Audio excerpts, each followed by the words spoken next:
Welcome to Whisky.com, where fine spirits meet. My name is Horst Lüning. I'm the senior taster of Whisky.com. This is my son Ben, the master taster. And today we have a exclusive bottle. Really. You remember a few weeks ago, there was a tale that there had been a single cask sold for 1 million something.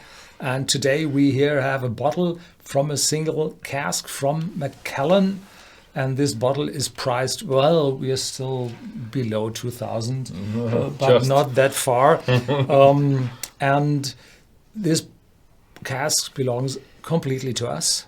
And it is really dark. Maybe we do a close-up with that. Yeah, mahogany black. It's incredible. So that is one dark whiskey. Yeah, and it's a Macallan Vintage 1997. And if I remember right, our company was founded in 1993. And so around the turn of the millennia, we had Macallan 1997 shortly afterwards in our portfolio, and we sold them for some tenth. So this one now is really, really old, 24 years old, was distilled on September 25th, 1997 and bottled on March 1st, 2022. Cask number 20-8, outturn 374 bottles. No natural color, unchill filtered, 46% ABV. And this is one of the really rare casks from that year available. So this is what we're going to taste today, and one of the really premium bottles. Yeah. And did we have a sample? And if yes, I think I hadn't that. I wasn't. I think that was you. Yeah, I can't remember Macallan sample. No, me neither. Maybe we've just bought it without taking it blind. With that, maybe it's just a once in a lifetime chance to get that and take it or leave it. I have 5 guys who want to buy it. This decanter is the Hibisco decanter, I think it's called, at Signatory Vintage, and it's got a golden neck and the dark label with a golden rim. So this is.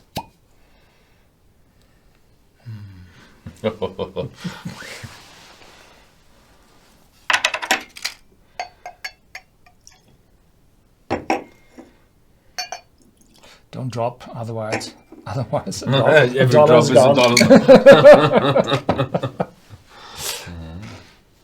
So I'm really excited about. I think I can already smell it from here. I smell it on the cork. So it's 46 ABV. So we decided to go down to drinking strength. And this is dark and old.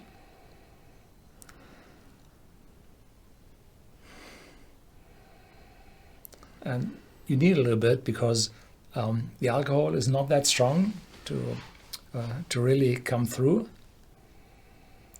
So there is this intermingled old style dark fruit nuttiness.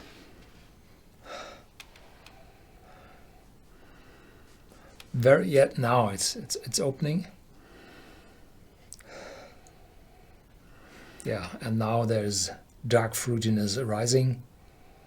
Takes a little bit. Oakiness in the back. Yeah. Some eucalyptus shining through.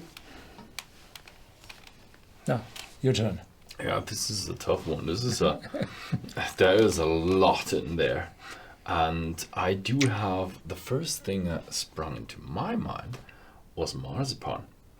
It's wonderfully round. Yes, it has a bit of a nuttiness to it, like marzipan. Wonderfully round, sweet. So that was my immediate association. It was marzipan. And as you said, a lot of dried fruits in there as well. Raisin, figs, everything. Very dark, very damp. A little bit of a ham note in there. Not one of these very smoked hams, because I don't feel any smoke in there. But it just feels a little bit like ham. It's strange. Maybe that's just, the dried fruitiness, the sherry. It's amazing. What's your taste? I expected more spiciness, more oak in there.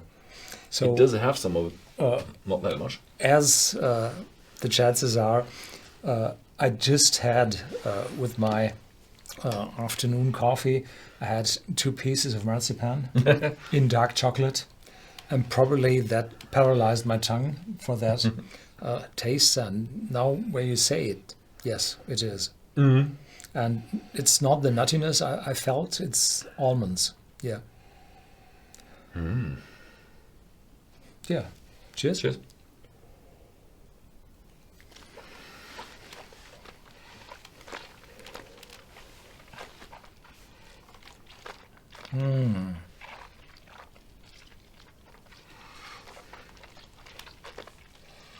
Really.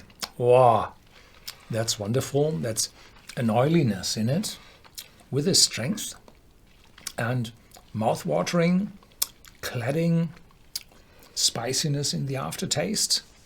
So this had been a first fill sherry finish cask. So there had been some casks before.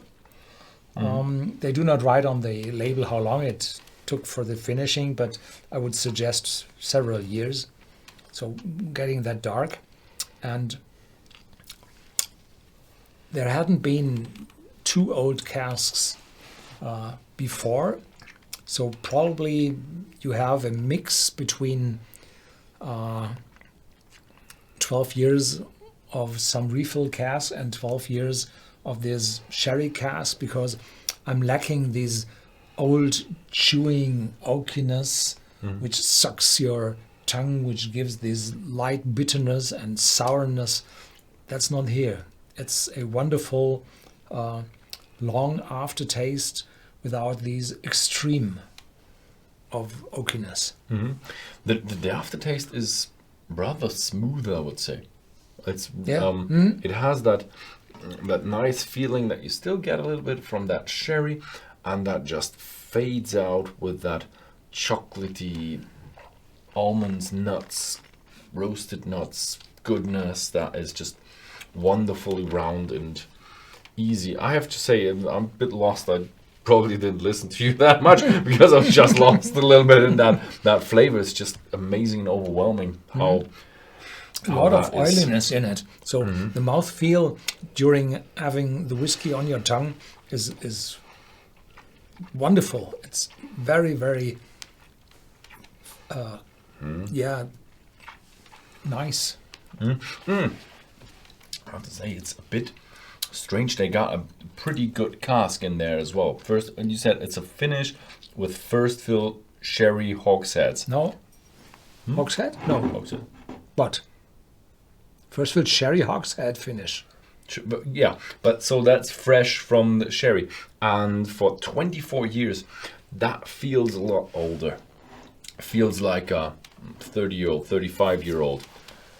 If you think this is just 6 years away from an 18-year-old, it's amazing how far it has gone.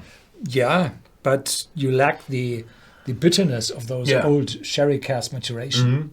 That's a bit with the oak. It doesn't go overboard. It has a lot of oak in there. Don't get me wrong. After 24 years in a cask, then you have a lot of oak in there. But it's not overwhelming. It has a bit of that dryness, but it doesn't have the bitterness.